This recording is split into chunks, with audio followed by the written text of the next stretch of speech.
વાળને એકદમ સ્મૂધ અને સિલ્કી અને કલરવાળા તમારે કરવા છે તો એક હેર પેક દેખાડું છું તમને આજે.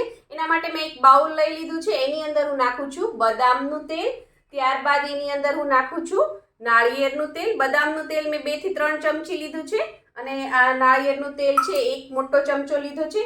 ત્યારબાદ એની અંદર હું નાખું છું આ એક ગ્રીન કલરનો પાવડર છે. એ છે આપણે જે રસોઈમાં યુઝ કરીએ મીઠા લીમડાના પાન છે એને સૂકવીને એનો પાવડર કરેલો છે એ 1 ચમચી નાખવાનો. અને આ ના હોય તો તમે જે આપણે લીલા પાન આવે છે એને પણ પેસ્ટ બનાવીને તમે નાખી શકો છો. ત્યારબાદ એનું મેઇન ઇન્ગ્રીડિયન્ટ્સ છે દહીં. આનાથી તમારા વાળ એકદમ સ્મૂથ સિલ્કી થશે, એકદમ કન્ડિશનર કર્યું હશે એવું લાગશે. ત્યારબાદ આ એક તમને પાણી દેખાઈ રહ્યું છે. આની અંદર મેં 1 ચમચી ચાની ભૂકી અને 2 ચમચી કોફી પાવડર નાખી અને 1 ગ્લાસ પાણીને ઉકાળી લીધું છે. એ પાણી નાખ્યું છે અને આ બધી વસ્તુને સરસ મિક્સ કરી દેવાની છે.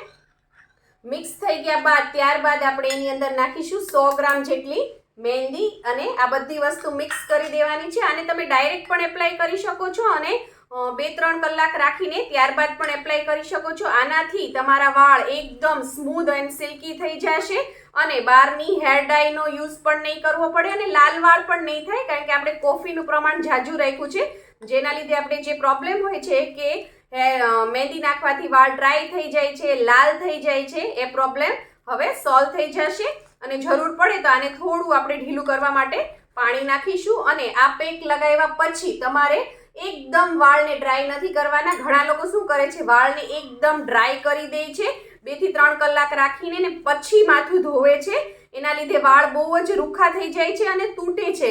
એવું નહીં કરવાનું. મહેંદી નાખ્યા પછી થોડું ભીનું ભીનું હોય, અડધી કલાક પોણી કલાક થાય ત્યાં ભીનું ભીનું માથું હોય, મહેંદી સુકાણી ન હોય, ત્યાં જ તમારે માથું ધોઈ લેવાનું છે. એકદમ પાણી નાખીને બધી મહેંદી કાઢી લીધા બાદ પછી જ તમારે કોઈ પણ શેમ્પૂ અપ્લાય કરી અને વાળ ધોઈ લેવા. આવી જ આઈડિયા, ટિપ્સ અને રેસિપી માટે સબસ્ક્રાઇબ કરો પૂનમ્સ ફ્લેવર કિચનને. Thank you. આવજો.